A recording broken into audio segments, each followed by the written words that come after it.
This video is sponsored by MetaQuest Plus, the ultimate way to kickstart your virtual and reality adventure. With MetaQuest Plus, you'll get instant access to a library of over 20 games as soon as you set up your MetaQuest device, including hits like Synth Riders, Red Matter, Fruit Ninja, and Walkabout Mini Golf. If you're already a MetaQuest owner, you can get a 1-month trial completely free of charge, but what is even better is that if you grab the new MetaQuest 3 SVR headset, starting at just $300 US, you'll score 3 months of MetaQuest Plus for free. That means that you'll start with over 20 incredible games and gain access to new titles every month, exclusive deals on games and experiences, single-player, multiplayer, and mixed reality experiences as well. Ready to dive in? Well, check out MetaQuest Plus and the new MetaQuest 3S through the link in the description. Hi all, my name is Davis and welcome back to my channel where we talk about all things tech, and today we are going to be talking about mini smartphones. If you watch a lot of tech videos like I do, and you are also quite unfortunately quite well versed with the tech community on Twitter, then you might be privy to Marques Brownlee's 2024 Smartphone Awards, where there was a little bit of controversy, and that is because the winner of the small phone category was the iPhone 16. And for those who don't know, that has a 6.1-inch display, which makes the screen slightly larger than, let's say, a Galaxy Note 3, which was an absolutely massive phone back in the day. While this isn't a completely fair comparison, as the bezels are far smaller on the iPhone 16 and the aspect ratio is far taller as well, it doesn't really change the fact that in the mainstream sphere at least, that the small smartphone category is virtually dead. There are no Sony Xperia compacts anymore, there are no iPhone minis, and even the Asus Zenfone, which I would argue wasn't all that small really, has now gone large. So if you want a modern smartphone with a screen smaller than, let's say, 6 inches and is also easily used with one hand, and if you want to buy a phone that is new, then your options are going to be quite limited. And that is where this phone comes in, the Ulefone Mini 20T Pro. This $600 US tough phone, which is currently available as of writing for just $337 US, has a screen that measures only a diminutive 4.7 inches. And as you can see, it fits in the palm of my hand rather well. So if a small smartphone is what you are looking for in 2025, then is this the one to get? Well, let's find out. So now let's take a look at the hardware of the Armor 20T Pro, and for small phone fans, I'm afraid that this is where the problems begin, because this small phone has a fairly large problem, and that is the fact that it is fat.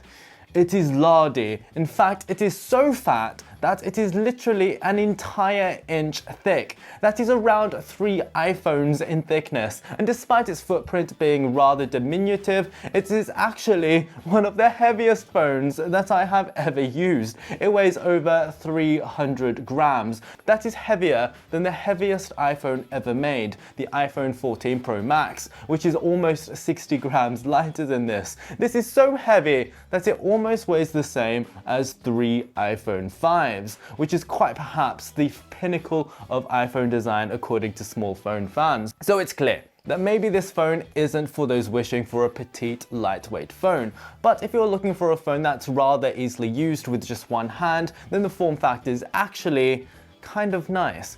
The thick, rounded shape falls brilliantly to the hand. It sort of feels like a larger, heavier Nokia N95 in shape, and despite being an inch thick and rather heavy, your fingers are able to easily reach all parts of the phone, which I guess is the important bit. The keyboard is also comfortable to use with your thumb, and you can reach the notification shade rather easily. This really is quite a comfortable phone to use. However, of course, please do take note that it does feel like a very heavy lump in your pocket, and it's less comfortable than if you were, let's just say, have a larger but thinner and lighter phone. One upside to the weight though is the build quality. which, as you might expect, does feel very solid indeed. It's made up of a mixture of metal, rubber and plastic parts. There's more plastic here, especially on the back, I'm afraid, than I would like, but it is there for a reason, and that is because this is the first tough phone in quite a while that I've used with wireless charging. This is quite a rarity on tough phones for some reason, and you will be using the wireless charging a lot, as there are these relatively annoying flaps that cover the headphone jack and the USB-C port, which is quite difficult to open if you don't have particularly long nails. However, it does make it IP68 water resistant, and you can submerge this phone in up to 2 meters of deep water for up to 24 hours, which is quite incredible if you ask me. All the buttons here, including the fingerprint reader / power button and also the action buttons, feel really great. They're nice and metal and very tactile indeed. And on the back, we also have a very large torch that emits up to 500 lumens worth of light, which is super useful. And also on the back, we've got a single 50 megapixel camera with a relatively large 1-in 1.31-inch sensor, which isn't bad at all, and also a very decent FLIR thermal camera, which might be the main selling point of this phone for many. Apart from the thickness and weight, my main issue with the hardware design though is the absolutely atrocious and horrible and diabolical speaker placement. I mean, while it is a fairly decent speaker, it's pretty loud, it's actually very loud indeed, but not the highest quality, it is a mono speaker. And because of its positioning, it is virtually always covered by my palm. I mean, you're holding the phone and it's just covered up and muffled. Surely there was enough space to have it on the front or the top and bottom of the phone or something. It's a very thick phone after all. Why put it in the worst place possible? I don't know. And perhaps even worse than that is that despite having fairly large bezels, this phone has somehow got a hole punch camera cut out for the front-facing camera. I mean, why? That's what bezels are for. You put the camera in the bezel. At the very least though, maybe a water drop style notch would have been far less egregious than what we've got here.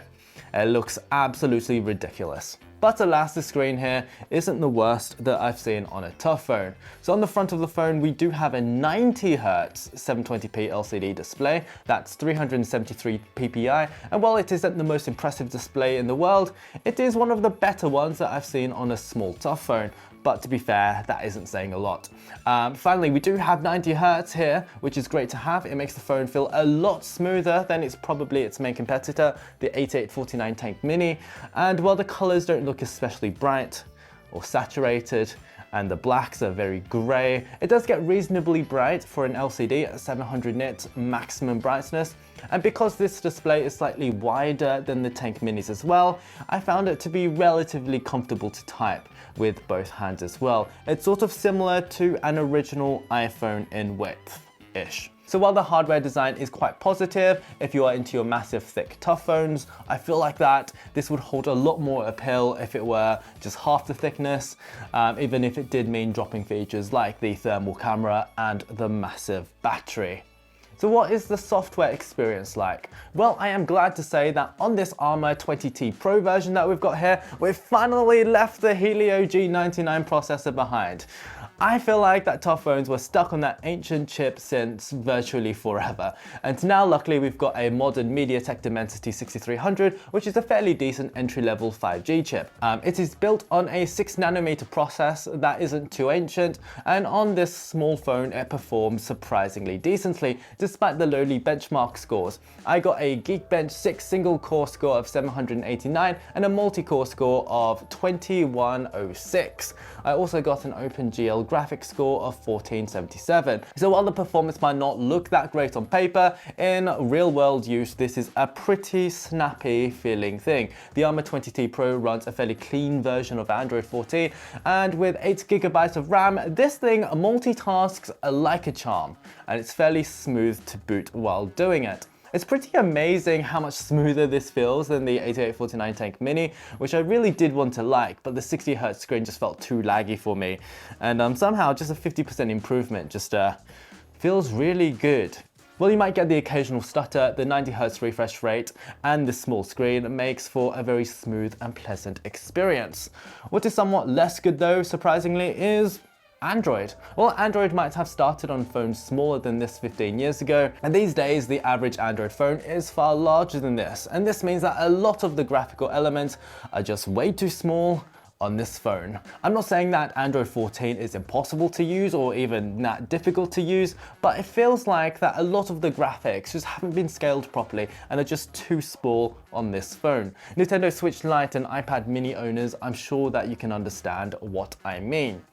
So what if you like gaming? So if you are a fan of mobile gaming, then I'm afraid this probably isn't the phone for you. While you can run most games with the weak GPU performance and the small display, I would just recommend almost anything else if gaming is your thing. But as you can see, if you force it to, it definitely is possible.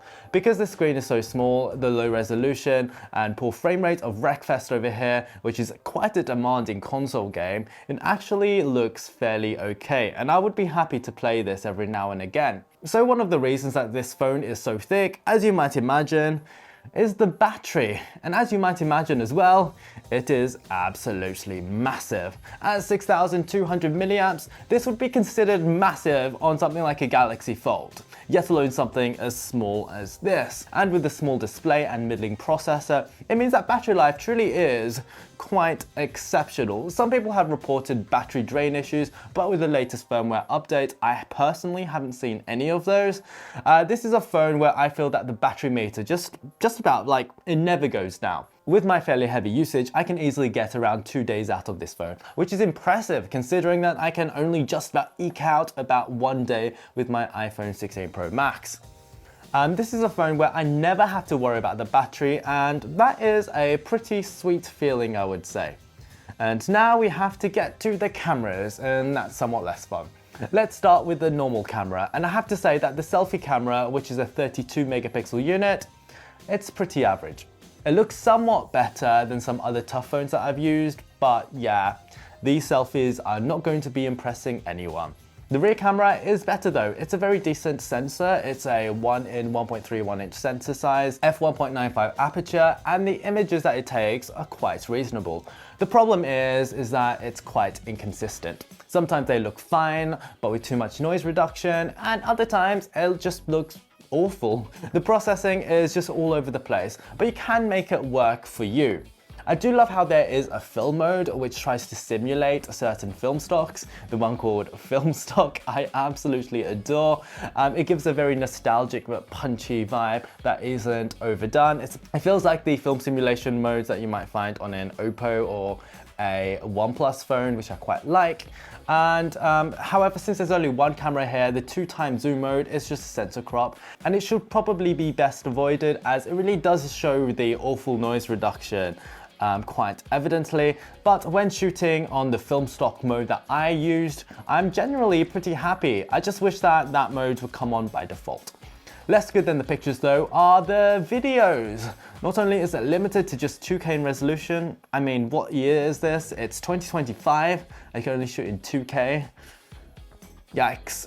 But it's a bit stuttery and the stabilization is not great. But at least you can turn on the massive torch so that you can use it as a video light, which can be very useful in lower light conditions. And now we can talk about the most distinctive feature on this phone, the FLIR thermal imaging camera.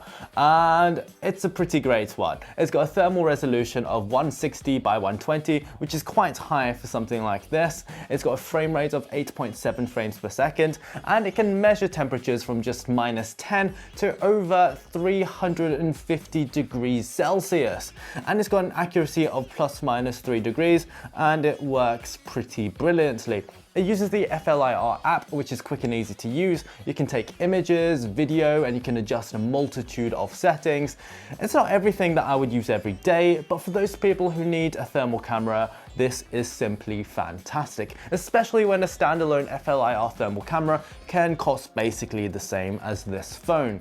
So if you think about it, in this way, this phone really is quite the bargain of the century, because it's just a thermal camera that just happens to have a fairly decent smartphone attached to it. However, the question that we've been asking is, should you get the Ulefone Armor 20T Pro if you aren't obsessed with a thermal camera and just want a compact phone? Well, this is a tricky one. because while this phone ticks so many boxes for it's a small phone with so many of the basics done correctly, and it genuinely is quite nice to use. The screen is fine, the performance is fine as well, and the camera isn't shocking. But the problem is that it's just not small. I think this phone would be perfect for so many small phone fans if they just stripped away some of the features and halved the weight. But for now, it's just in a bit of a weird position. It's a small phone, yes, but only small in footprint. While it's easier than, let's say, an iPhone 16 Pro Max to use with one hand, it's simply not comfortable to put in your trousers pocket because of the sheer weight and thickness of it. But at the same time, I genuinely loved using this phone. It's just a reminder of what could be if everyone weren't obsessed with large phones these days. So I'd say get this phone if you want a small, tough phone that is lighter than something like, let's say, a full-sized 8849 tank phone. Or get this if you need a thermal camera, because this is literally the best thermal camera that you can get on a phone. But for normal people who just want a small phone, I would just say pray and wait for something else to come into the market, and I guess stick to your iPhone minis.